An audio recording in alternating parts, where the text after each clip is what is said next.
Jose K മാണിയെ UDF മാടി വിളിക്കുന്നതിനിടയിലാണ് ബിനു പുളിക്കക്കണ്ടം ഫാമിലിയുടെ കടന്നുവരവ്. പൊട്ടനെ ചട്ടൻ ചതിച്ചാൽ ചട്ടനെ ദൈവം ചതിക്കും എന്ന ലൈനിലായിരുന്നു കാര്യങ്ങളുടെ ഒരു ഏകദേശം പോക്ക്.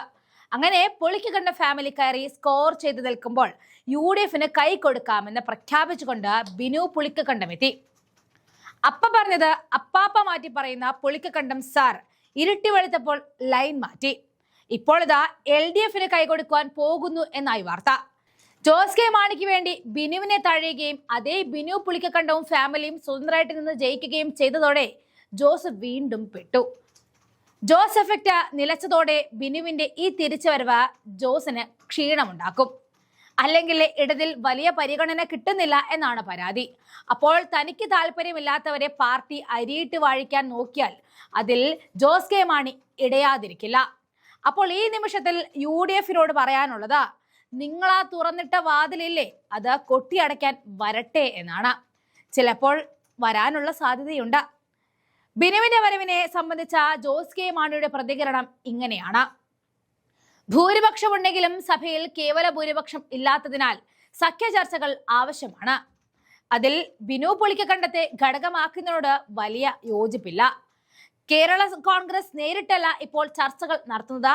ഇടതുമുന്നണിക്ക് നേതൃത്വം നൽകുന്ന പാർട്ടി എന്ന നിലയിൽ CPM ആണ് നിലവിൽ VN വാസവൻ ഉൾപ്പെടെയുടെ നേതൃത്വത്തിൽ ചർച്ചകൾക്ക് മുൻകൈ എടുക്കുന്നത്.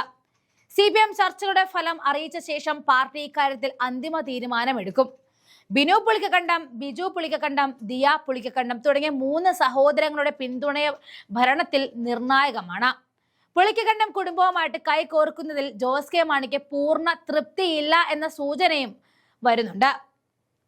ഇത്തവണ നഗരസഭ അധ്യക്ഷ സ്ഥാനം ഒരു വനിതയ്ക്കാണ് സംവരണം ചെയ്തിട്ടുള്ളത്.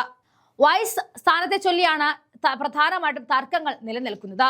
വൈസ് ചെയർമാൻ സ്ഥാനത്തിന്റെ കാര്യത്തിൽ വിട്ടുവീഴ്ച ചെയ്യില്ല എന്ന് ബിനു പുളിക്കക്കണ്ടം നിലപാടെടുത്തു. LDFന് 12 സീറ്റുകളാണുള്ളത്. ഇതിൽ 10 കേരള കോൺഗ്രസ് എമ്മിനാണ്. UDFന് 10 സീറ്റുകളുണ്ട്. പുളിക്കക്കണ്ടം കുടുംബത്തിലെ 3 പേരുടെ പിന്തുണ കൂടി ലഭിച്ചാൽ LDFന് 15 പേരുമായി സുരക്ഷിതമായിട്ട് ഭരണം കാഴ്ചവെക്കാം. സംസ്ഥാനത്തൊട്ടാകെ തകർന്ന് അടിഞ്ഞു നിൽക്കുന്ന CPMന് പാലാ പിടിച്ചെടുക്കാൻ സാധിച്ചാൽ അത് നേട്ടമാകും എന്നുറപ്പാണ്.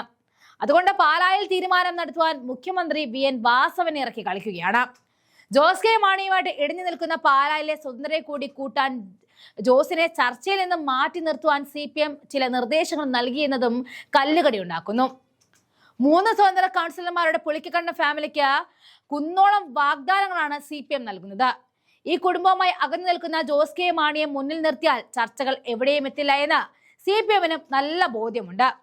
പുളിക്കക്കണ്ടം കുടുംബത്തിൽ നിന്നും തെരഞ്ഞെടുക്കപ്പെട്ട 3 പേരും അവർ തെരഞ്ഞെടുത്ത വാർഡുകളിൽ നിന്നുമുള്ള വോട്ടർമാരെ വിളിച്ചുകൂട്ടി ജനസഭ ചേർന്നിരുന്നു.